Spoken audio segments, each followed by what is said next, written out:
Hello everybody, welcome back to SoulsBorne Battle to the Death. I have talked about it in the last couple episodes of the Dark Souls 3 Noestis run, which by the way is done now. Finito, kaput, because I knocked it out of the park and it's over.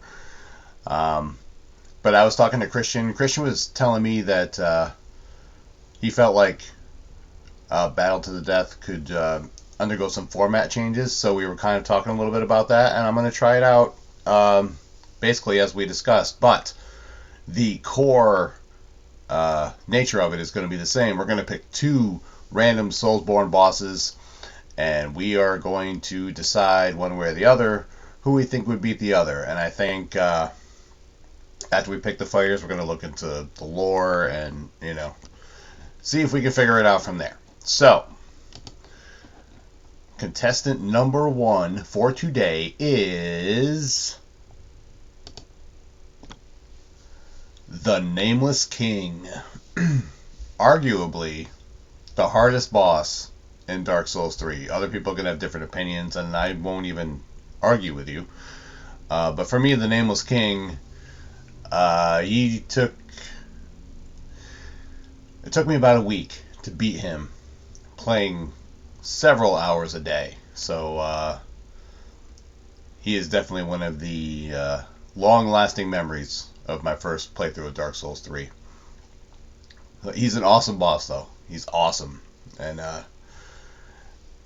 definitely can't complain about that. Oh yeah, I think another thing we're going to do is try and determine whether the fight we're going to pick is a good one or a bad one. So I think we're off to a good start. So let's take this wheel for another spin. We're going to see who the Nameless King is going to be facing in a battle to the death. And also, by the way, when I pick these bosses, I try to look at them as evenly as possible.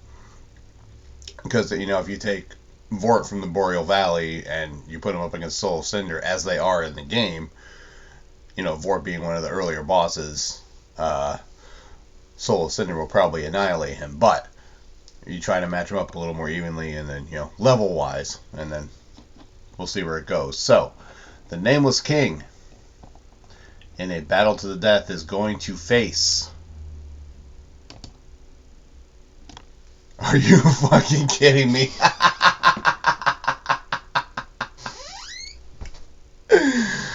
Oh, God. Do I have something for that? Do I have something for that? Give me 1 second. Now, how about this? Bruh. That'll work. Here, how about this?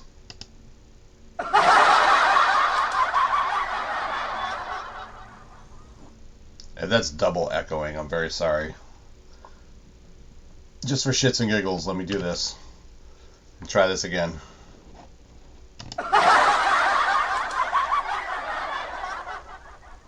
That cannot stand, especially for this new format that we're doing. So, here, we're going to take the wheel for another spin, and boy, the lore section of that would have been definitely pretty quick, since I don't have to look up two of them. And also, by the way, I just want to say that I think the Nameless King would win, so that's my vote on what would happen there. So the Nameless King, still on one side of the arena, still waiting for his opponent, and the opponent is going to be the Guardian Ape from Sekiro. The Guardian Ape is tough too. I spent a significant amount of time on him. First of all, I don't know which one of these is going to be good or if it's even going to work. This is a new thing I'm doing, but I think this is a good fight. So we're going to go with, or I think this one's lame, but we're going to do this anyway.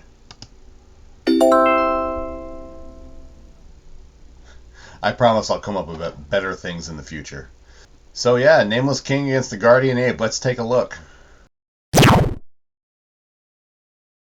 The Nameless King is the firstborn son of Gwyn, Lord of Sunlight. You may remember him as the final boss of Dark Souls 1. The Nameless King took part in the war between his father and the dragons.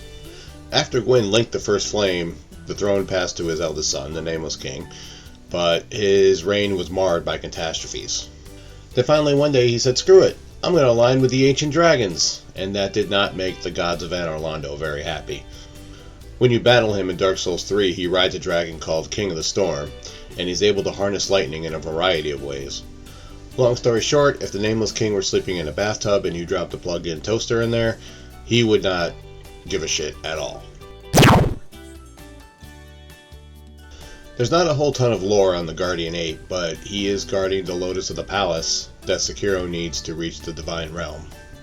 When you meet him, he has a giant katana stuck in his neck, which he does not seem particularly bothered by. When you fight him, at the end of the first phase, you basically use the sword to finish the job, lopping off his head. But then, Guardian Ape gets back up, picks up his head and the sword, and keeps on fighting. It will even put the head back on its body to deliver a blood-curdling scream that will kill you in very short order if you don't get out of the way. And of course, let's not forget, he has a seemingly endless amount of shit to throw at you. And by shit, I do not mean random objects, I mean its own shit.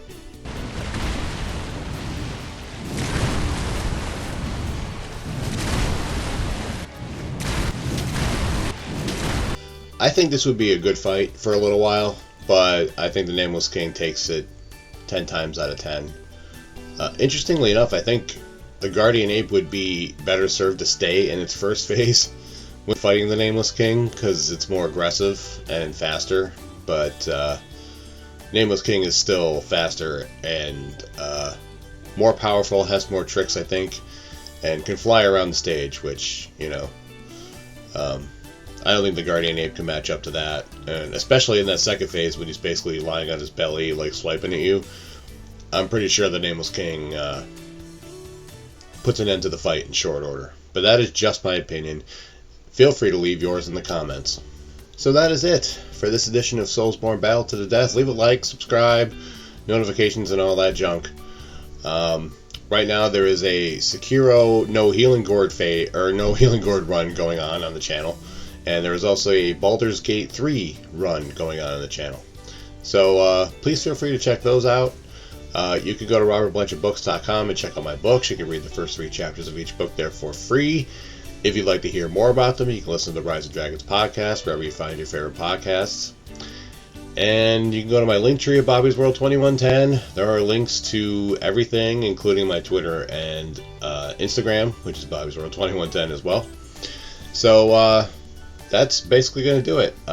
Be well, stay safe, and as always, it's Bobby's World, and you're all just living in it. I'd like to move the chair so I can finish doing my outro, but the kitten is lying directly underneath it, and that's not very helpful. See, I'll see you live, y'all. Bye! What's going on, guys? Thank you for checking out the video today, but I got a question for you. Did you know I wrote a book? Did you know I wrote 3 books? Did you know that they're all part of the same series? The Roar of a Dragon, The Treachery of a Weasel, and The Cry of a Raven. ReadersFavorite.com says that its intensity rivals that of the Game of Thrones series. Now, I personally think that's crazy, but it's not for me to judge, it's for you to judge. Go to robertblanchardbooks.com and you can check out the books right now. But wait, that's not all. All 3 books got 5-star reviews in ReadersFavorite.com. These books won the Silver Medal in the Literary Titan Awards. The Cry of a Raven won Silver at the Global eBook Awards. So what are you waiting for? Read about Aiden's dream to become a Knight of Delmar. Read about his death and resurrection. Oops, I gave that away, didn't I? And read about his journey back home from 3,000 years in the future to stop the evil that started in Delmar. Go to robertblanchardbooks.com. You can read the first 3 chapters of each book there for free. And then, if you're interested, you can buy the books there as well. And if you've already read the books or you just want to hear more about them, you can check out the Rise of Dragons podcast. You can listen to it wherever you listen to your favorite podcast, and in every episode I cover a character from the book, an event from the book, my journey into writing, and everything in between. Ripley, what do you got to say about all this? Give me a treat or I will end you. You know she's telling you to check out the books. Go to robertblanchardbooks.com to check out the books, or listen to the Rise of Dragons podcast if you want to hear about them. That's all I got to say, and thank you for watching this video.